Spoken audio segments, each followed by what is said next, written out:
Guys, di Indonesia, Bank Sentral punya kebijakan yang bagus dan berguna banget untuk menjaga Indonesia dari masalah ekonomi, yaitu kebijakan tight money policy. Kebijakan ini tuh berfungsi banget ya untuk menjaga nilai rupiah dan agar tidak terjadi inflasi dan deflasi yang berlebihan. Nah, buat kalian yang nggak tahu apa itu tight money policy, kalian wajib banget untuk menonton video ini sampai akhir supaya kalian makin paham apa itu tight money policy. Tapi sebelum lanjut videonya, kalian harus tekan tombol subscribe-nya supaya kalian makin paham sama materinya.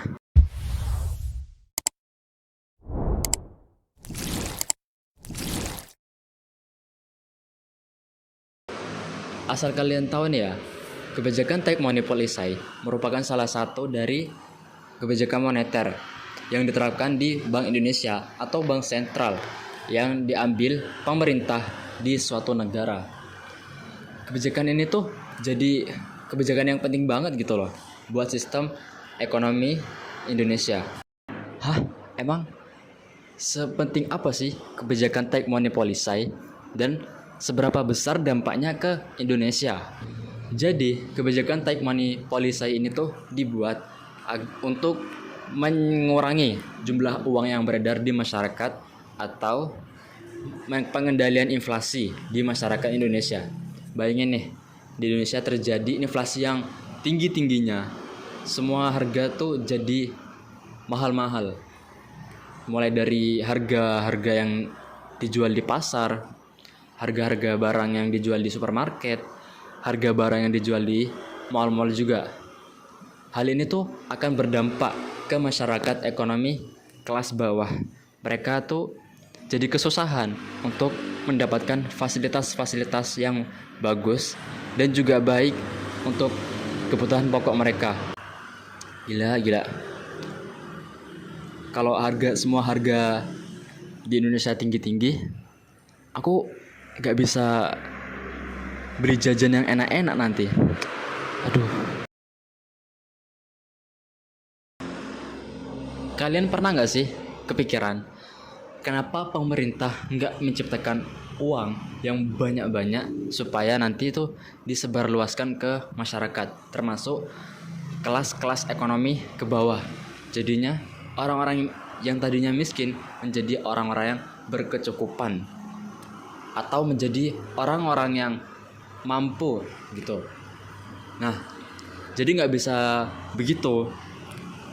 Pemerintah nggak bisa menciptakan uang terus disebarluaskan ke masyarakat.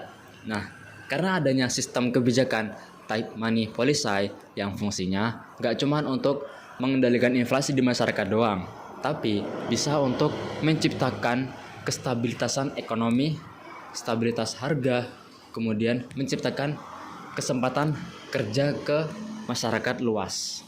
Lalu, Bank Sentral memberlakukan beberapa hal agar kebijakan tight money policy berjalan dengan baik, yaitu kebijakan operasi pasar terbuka. Di kebijakan ini, Bank Sentral akan menjual atau membeli surat-surat berharga Bank Indonesia. Lalu yang kedua, kebijakan diskonto. Di sini, Bank Sentral mengatur jumlah uang yang beredar di masyarakat dengan cara mengubah tingkat suku bunga bank umum.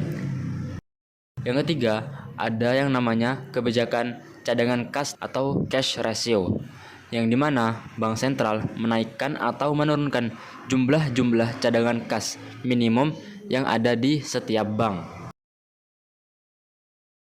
Kebijakan tight money policy sendiri mempunyai keuntungan bagi masyarakat Indonesia. Contohnya ini ya, di saat terjadi inflasi atau deflasi yang berlebihan, kedua hal tersebut akan menyebabkan roda ekonomi Indonesia rusak atau berantakan. Nah, kalau inflasi kan akan menyebabkan semua harga barang di mana-mana jadi naik ya. Apa-apa jadi mahal, kan gak enak banget tuh.